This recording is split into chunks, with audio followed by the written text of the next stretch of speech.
اور اس کی خواہش کا ہر حال میں احترام کرتا ہے۔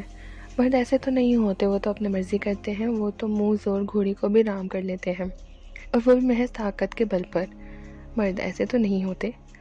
خود شہناز پر بھی کبھی کبھی دورے پڑتے، کبھی کبھی یوں ہوتا کہ اس کا دل عثمان کے قرب کے لیے مچلنے لگتا، اسے اس پر ٹوٹ کر پیارا تو اسے محسوس ہوتا کہ وہ اس سے محبت کرنے لگی ہے۔ ایسے میں وہ خود کو باندھ کر رکھتی، یاد کرتی کہ وہ اس کے اور مشکور کے ساتھ کیا کر چکا ہے۔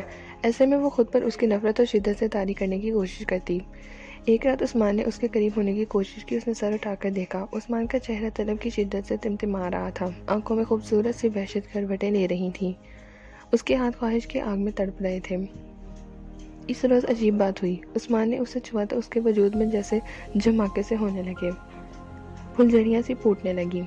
ایک جانی پہچانی خواہش نے اس کے پورے وجود کو جیسے جکڑ لیا، بس دماغ نہ جانے کیسے اس گرفت سے آزاد رہ گیا، اور دماغ بھی وہ جس نے اس ہنگامی صورتحال میں بہت تیزی سے کام کرنا شروع کر دیا، اور اس دماغ نے اسے بچا لیا۔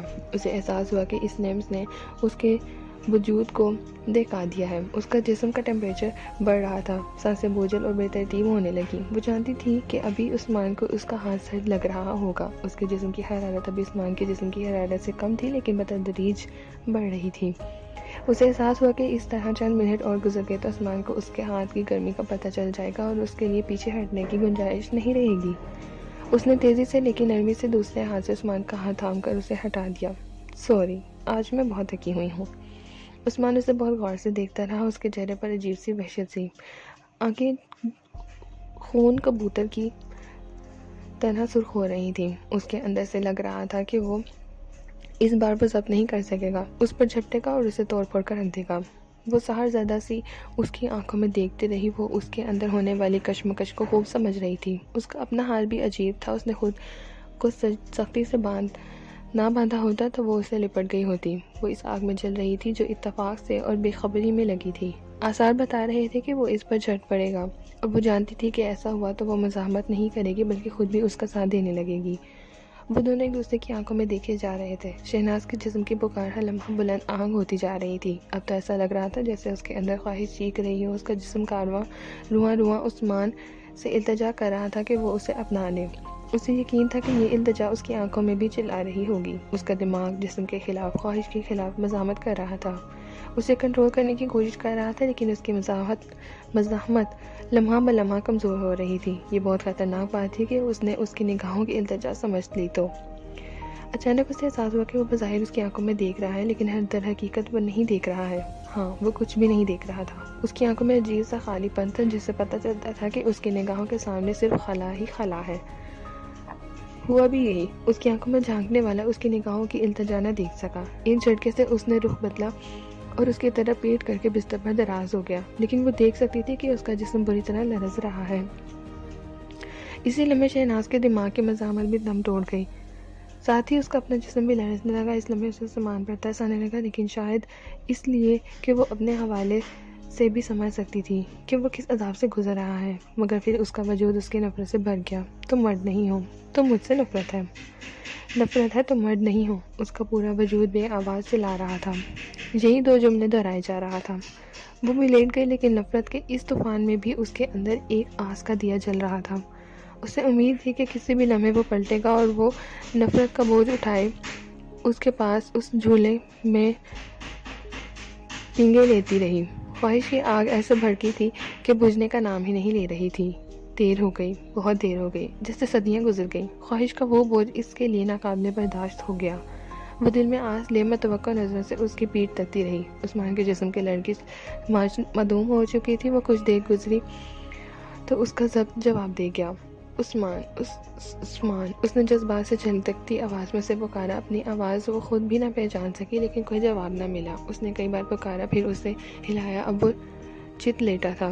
یہ دیکھ کر وہ چنچلا گئی کہ وہ بے خبر سو رہا ہے۔ آگ لگانے والوں کو یوں سونا زیب نہیں دیتا۔ اب وہ رک نہیں سکتی تھی، وہ فطرت کے ہاتھوں بری طرح شکست کھا گئی تھی۔ اس نے عثمان کو جھنجھوڑا۔ خاصی دیر اس نے ننداسی آنکھیں کھولی۔ کیا بات ہے؟ وہ اب بھی نیند میں تھا۔ شہناز کی سمجھ میں نہ آیا کہ اب کیا کہے، کیا شکست کا اعتراف کر لے؟ تم سو کیوں رہے ہو؟ مجھ سے باتیں کرو نا، اس نے بھاری اجنبی آواز میں کہا۔ سو جاؤ، میں بہت تھکا ہوا ہوں۔ عثمان نے کہا اور جواب مکمل ہونے سے پہلے پھر سو گیا۔ اس بار شہناز کو بے بسی اور مایوسی نے پوری طرح چکر لیا۔ اسے احساس ہونے لگا کہ وہ اپنے عمل کی لپیٹ میں خود آ گئی ہے۔ اب تک وہ خود تکلیف اٹھائے بغیر عثمان کے لیے جس قرب کا سامان کرتی رہی تھی، اندازہ ہو رہا تھا کہ اب اسے بھی وہ قرب برداشت کرنا پڑے گا، بلکہ اس پہلے ہی موقع پر تو اس کا قرب عثمان کے قرب سے بہت زیادہ ہو گیا تھا۔ قرب پر مستصز اداس کی تشویش تھی۔ جسم کے تقاضے ایک بار شروع ہو جائیں تو ان کا کہیں اختتام نہیں ہوتا۔ اسے اس کا توڑ کرنا تھا، ورنہ اس کا انتقام اب اسی کے ہی خلاف کام کرنے والا تھا، اور یہ وہ برداشت نہیں کر سکتی تھی۔ اس رات وہ 1 منٹ کے لیے بھی نہیں سو سکی۔ فجر کے بعد اس کی آنکھ لگ گئی۔ 9 بجے دستی گھڑی کے آئی لو یو نے اسے جگا دیا۔ شٹ اپ یو فول، وہ گھرائے۔ چپ ہو جاؤ، بند کرو یہ منحوس آواز۔ اس نے گھڑی اتار کر بے دردی سے ایک طرف پھینک دی۔ پھر اس نے بستر پر نظر ڈالی۔ عثمان موجود نہیں تھا، وہ شاید باتھ روم میں تھا۔ اس خبر نے عثمان حفیظ کی سب کلفتیں دور کر دیں، سب اذیتیں دھو ڈالیں کہ وہ باپ بننے والا ہے۔ سب کچھ جیسے جادو کے زور سے بدل گیا، لیکن نہیں بدلا، کچھ بھی نہیں، بس بے اثر ہو کر رہ گیا تھا۔ وہی شہناز کے رویوں کی دھوپ چھاؤں تھی، جس میں چھاؤں بہت کم اور دھوپ بہت زیادہ تھی۔ التفات بے حد موہوم اور سرد مہری بے حد واضح تھی۔ وہ اس کے مزاج کے موسموں میں چیخ رہا تھا اور جی رہا تھا، لیکن اس کی محبت ہی کہ بڑھتی جا رہی تھی۔ اس کی سمجھ میں نہیں آتا تھا، لیکن جو کچھ بھی تھا اس سے قبول کر لیا تھا۔ وہ عرصہ عثمان کے لیے بے حد الجھا دینے والا تھا۔ کبھی کبھی یوں ہی اسے محسوس ہوتا کہ شہناز اس سے نفرت کرتی ہے، لیکن یہ محض ایک احساس تھا جسے کسی ثبوت، کسی دلیل یا سہارا میسر نہیں تھا۔ شہناز کا رویہ بہت اچھا تھا۔ اس نے کبھی اس سے بدتمیزی سے بات نہیں کی تھی، نہ ہی کبھی انداز سے ایسا کچھ ظاہر کیا۔ پھر بھی کبھی کچھ لمحے ایسے آئے جن میں عثمان کو واضح طور پر احساس ہوتا تھا کہ وہ اسے نفرت کر رہی ہے۔ عثمان کبھی اس پر غور کرتا تو اسے اپنی کوتاہی کا احساس ہونے لگتا۔ کوتاہی کے علاوہ یہ احساس الگ ہوتا کہ شہناز کو پانے کے باوجود وہ بدقسمت ہے۔ یہ سچ ہے کہ زندگی کی سب سے بڑی خوش بختی شہناز کا حصول تھا، لیکن اس کا کیا کیا جائے کہ اس کے باوجود خود بدقسمتی نے اس کا دامن تھام لیا تھا۔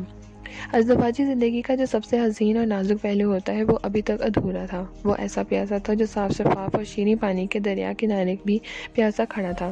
وہ پانی پیتا، اتنا پیتا کہ مزید پینے کی گنجائش نہ رہتی، لیکن پیاس اپنی جگہ رہتی۔ حلق میں پڑے ہوئے کانٹے کی جگہ اپنی جگہ کشیدہ رہتے، اور قرب صرف یہی نہیں تھا کہ اس کی پیاس نہیں بجھی، اسے تو دریا کی پیاس کا غم بھی کھائے جا رہا تھا۔ پشیمانی قرب پر مستعصد تھی۔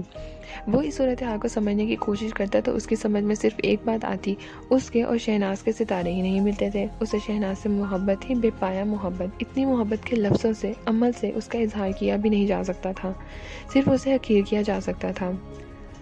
بلور کا وہ تاج محل، اظہار محبت کرنے والی وہ گھڑی، یہ اس کے اظہار محبت کی کوششیں تھیں، اور اب وہ سوچتا تو وہ خود اسے بھی گھٹیا پن لگتا۔ جو کچھ تھا وہ اسے ظاہر کرنے سے قاصر تھی، بس وہ ایک گھٹیا بھڑکیلا سا اظہار تھا۔ جو وہ خود بھی سوچتا تو وہ اس سے محبت جتانے کی گھٹیا کوشش لگتی، مگر وہ عرصہ جہالت کی بات تھی، عرصہ جہالت کی سوچ تھی۔ شادی سے پہلے وہ ہمیشہ سوچتا رہا کہ شہناز کو کیسے بتائے گا وہ کہ اس کی کتنی محبت کرتا ہے۔ تب اسے یہ 2 آئیڈیے سوچے تھے۔ اس وقت اس کا خیال تھا کہ یہ بات بن جائے گی، محبوب تک اپنی پوری شدت کے ساتھ نہ صحیح بہرحال پہنچ جائے گی۔ لیکن شادی کی اگلی صبح اسے ان کے حقیر ہونے کا احساس ہونے لگا۔ اس نے بے بسی سے سوچا کہ دنیا میں کسی بھی زبان میں وہ جملہ کہہ دیا جائے، میں تم سے محبت کرتا ہوں، آئی لو یو، جو انسان روز ازل سے اپنے محبوب سے کہتا رہا ہے، اور اس کے باوجود روز ازل سے تشنا ہے، تو اس لیے کہ یہ محض ایک بیان ہے جس میں محبت کی شدت سموئی نہیں جا سکتی، اور لہجہ بھی کہاں تک ساتھ دے سکتا ہے۔ وہ محبت میں سرشار موثر اظہار محبت کی آرزو میں چلتا رہا۔ پھر شادی کے بعد اس کی سمجھ میں بہت کچھ آ گیا۔ سمجھانے والا کوئی اور نہیں، اس کی اپنی شدت تھی۔ اب وہ اس کی دسترس میں بھی تھی، اور اللہ تعالیٰ نے اسے اس پر حق دیا تھا، تو اس کا کیا کیا جی چاہتا تھا۔ وہ سوچتا کہ کسی طرح شہناز کو معنی میں تبدیل کر دے، مہکتا خوش رنگ آتشی سیال بنائے اور گھونٹ گھونٹ پی جائے۔ وہ سوچتا کہ وہ اس کے لیے آسمان سے اتاری جانے والی بے بدل غذا ہے، وہ اسے کھا لے۔ یہ سب کچھ اس کی شدت اس سے کہتی تھی۔ اس کی سمجھ میں آنے لگا کہ شاید شادی اللہ تعالیٰ کے بیش بہا تحائف میں سے ایک ہے۔ شادی اظہار محبت کے لیے وہ پیرا یہ عطا کرتی ہے جو دنیا کی کسی زبان میں ممکن نہیں۔ یہ اسے مؤثر ترین پیرایا اظہار میسر آ گیا۔ وہ اس کی قربت میں ہوتا تو اس کے جسم کا رواں رواں، اس کی ہر سانس، دل کی دھڑکن، غرض کہ اس کا پورا وجود شہناز سے اظہار محبت کر رہا ہوتا، لیکن وہ طمانینت جو اظہار سے مشرط ہوتی ہے اب بھی اسے میسر نہیں تھی، بلکہ شرمندگی کے سوا اس کے ہاتھ کچھ بھی نہیں آیا تھا۔ اب وہ اس پر غور کرتا رہا۔ اس کے سامنے ایک جہان معنی کھل گیا، اس کی سمجھ میں اور بہت کچھ آنے لگا۔ کیمیاوی عمل میں ہر جگہ مخصوص حالات میں عناصر کی یکجائی کی شرط ہوتی ہے، اور محبت بھی کیمیاوی عمل ہے۔ ہائیڈروجن اور آکسیجن مل جائیں تو پانی بنتا ہے، لیکن فضا میں ہائیڈروجن اور آکسیجن ساتھ رہتے ہیں اور پانی نہیں بنتا۔ پانی تو جب بنے گا جب ہائیڈروجن اور آکسیجن مخصوص کیمیاوی حالات میں یکجا ہوں۔ کمی بس یہی تھی، وہ اور شہناز یکجا تھے، لیکن مخصوص حالات اور عوامل کی شرط پوری نہیں ہو رہی تھی، اس لیے اسپارک نہیں ہوتا تھا۔ کمی عمل انگیز کی تھی، بلکہ عمل انگیز کی بھی نہیں۔ عمل انگیز جذبہ تو موجود ہوتا تھا، کبھی یہاں اور کبھی وہاں، لیکن عمل انگیز کی موجودگی میں دونوں عناصر یکجا نہیں ہو پاتے تھے۔ اس نے اس سلسلے میں کوششیں شروع کر دی تھی، لیکن بات پھر بھی نہیں بنی۔ وہ اپنی طرف سے ہر قربانی دیتا رہا۔ شہناز کا اشارہ ملتا تو وہ تیار ہو جاتا، لیکن وہ محسوس کرتا کہ اس وقت اس کے اندر کوئی کیمیاوی تحریک نہیں ہوتا تھا۔ پارٹ نمبر 8 اختتام پذیر ہوتا ہے۔ ناول شب احتساب کا بقیہ حصہ پارٹ 9 پہ سماعت فرمائیے۔